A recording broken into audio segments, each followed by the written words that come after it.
What was your budget for Obsoletia, and how did you figure out what cost to allot? The budget was about 120. And we started out looking to make it for 100. Yeah. So I had this idea. I had worked with a Scottish producer who I knew had $100,000 to put into a movie. And he had said to me, he'd offered $100,000 to 3 filmmakers to make movies. And they had all said, well, can I use that to raise more money? And he had said, no, you have to make it for 100,000. And he said, it really blew me away that then they just passed on it, you know? And I just stored that story in my head. And when I had finished writing Obsoletia, I said to, we said, okay, let's hit him up for the $100,000 and let's make this movie for $100,000. And so at that point, we sought a line producer to make a budget, because we said, okay, we want to go to this guy, this possible investor, and be able to say to him, here's the script, we want the $100,000 that you offered to 3 other filmmakers and they turned you down. We're going to make a movie for $100,000, and here's the budget, and here's how we're going to do it. And here's the schedule, and here's everything, and we're going to make this movie for $100,000. And so we then sought a line producer on Craigslist to do our budget for us. I put a lovely ad on Craigslist. I met a lot of different line producers, and one of them was Matt Medlin, who came on board to do that, and he was like, I can make a budget for $100,000. A bunch of them just said, you cannot make this movie for $100,000. But so we started really with that thing of budgeting the movie, how do we make this movie for that amount? There's 2 ways to approach a budget. One is sort of how much does everything cost, and then add it up and see what it is. And the other way is, how do we make this movie possible for that amount? And so, then we had to get real, to make the movie for $100,000, we had to lose some things from the script, so, and change things, in the original script that he had, there was animals, there children. was a cat that was a sort of character in the movie. No, there was gone. A little kid. Gone. There was so there was things like that. There was just sort of gone. This is going to make it, these are things that are not going to be possible on this budget. And I was absolutely obsessed with this has to be doable. It has to be realistic on this budget. I don't want to be making a movie that's over ambitious for the price, because I know that's a short, ticket to failure. So we worked on the script as well. And I cut locations. For instance, after the main couple go on their date, there was a lovely scene in a cafe or restaurant. Instead, I made it at his house. So it's things like that. So it's just getting creative with the script to make it doable for 100,000. During the process of meeting the line producers, I also met one young man called Ken Morris, who was just really lovely and super enthusiastic about the project.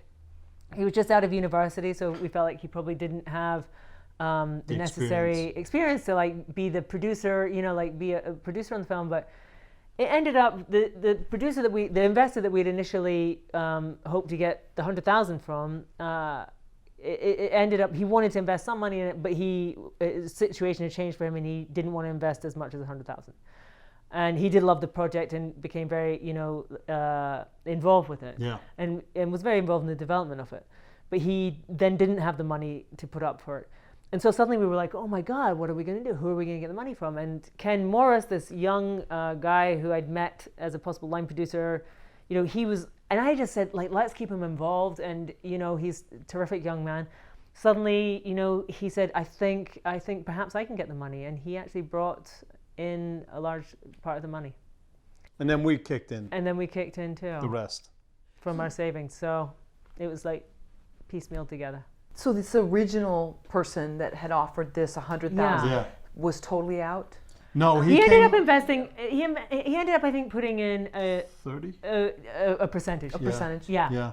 But not the 100,000 that we had hoped for. Yeah, sure. What cost the most in our budget? Initially, interestingly enough, one of the biggest ticket items was we were going to be shooting out in the desert for 12 days with a cast and a crew, and water was very expensive. Believe it or not, it was a really high price. Because there's certain things you can't get around. When we're shooting in the city, so I mean, our locations were actually incredibly low cost, because we shot where we live. Yeah, and we got this little cottage for a very small amount of money, and shooting in the desert, you don't have to pay for shooting. We didn't get permits. We shot in the desert. So our location costs were very low, but there's certain things you can't get around, like giving people water in the desert.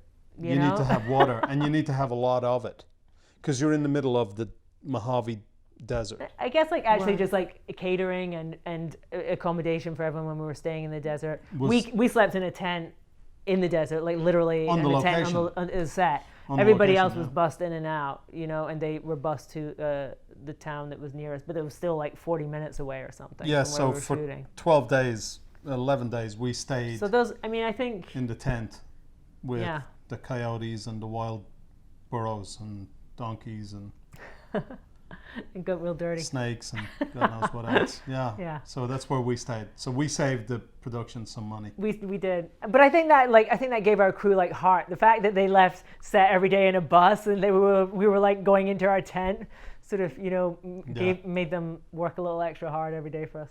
Yeah. So accommodations, water. What was next? Accommodations, water, and the other big ticket item was kind of the camera equipment at the time, because we needed backup drives and hard drives and the camera batteries.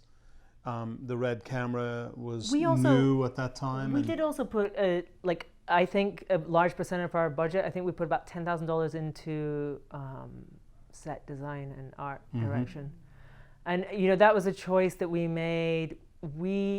I still feel very strongly like it's funny. A lot of people will spend a lot of money on the camera and then, you know, shoot in front of a white wall or something, and it's like it's not going to look great, you know. Like what you put in front of the camera is so important for creating a great look for your film. It's not all about the camera, it's about what's in front of it. And so we felt very clear that like what was going to make this movie come alive and be amazing was creating these two particular worlds, the world of George and then also the world of the scientist out in the desert. And we created that set completely from scratch. And so we definitely, like, I know comparatively, and I remember talking about it with Matt, like, you know, when you would go through the budget and we spent so much time, all the time as you do, line by line, where can we save, how can we cut, you know, and that was something that was high percentage-wise in our budget, but I think it really, really did pay off. And it's funny, because like, I think that was like $10,000 compared to, for instance, our wardrobe costs were $500 for the whole movie. So you see, you know, it's like, and it's these choices that you make, but I think, costuming, you know, you can pull things together if it's contemporary, obviously. You know, if you're shooting and it's something, you can pull things together pretty cheaply and easily. But what you're putting in front of the camera, like, you know, the decoration of places and what those worlds are like, I just think it's so crucial, and it's really somewhere that is worth spending more money. Yeah. Definitely shows, especially where he lives. I mean, it's an artistic, it's an artist film. And it's for beautiful. sure.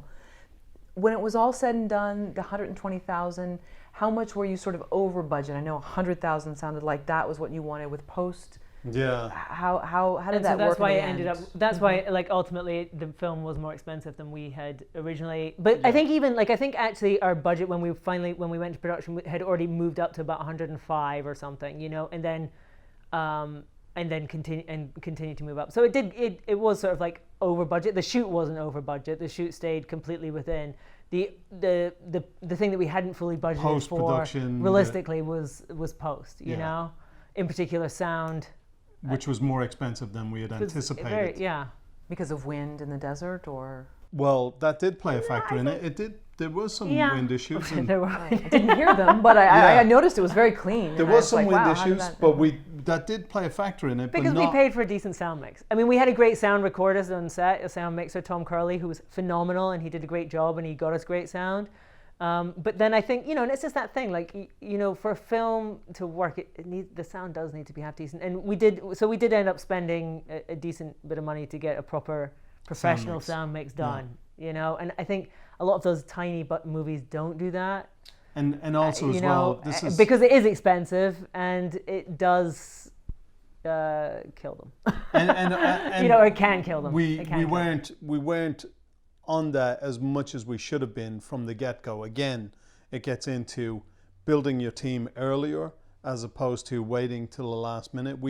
If we'd have built that team a little earlier, I think we probably would have been in a position where we could have negotiated a better price with the sound. With the people that we chose, but they saw that we were behind the eight ball, so they basically, pushed their agenda more than ours.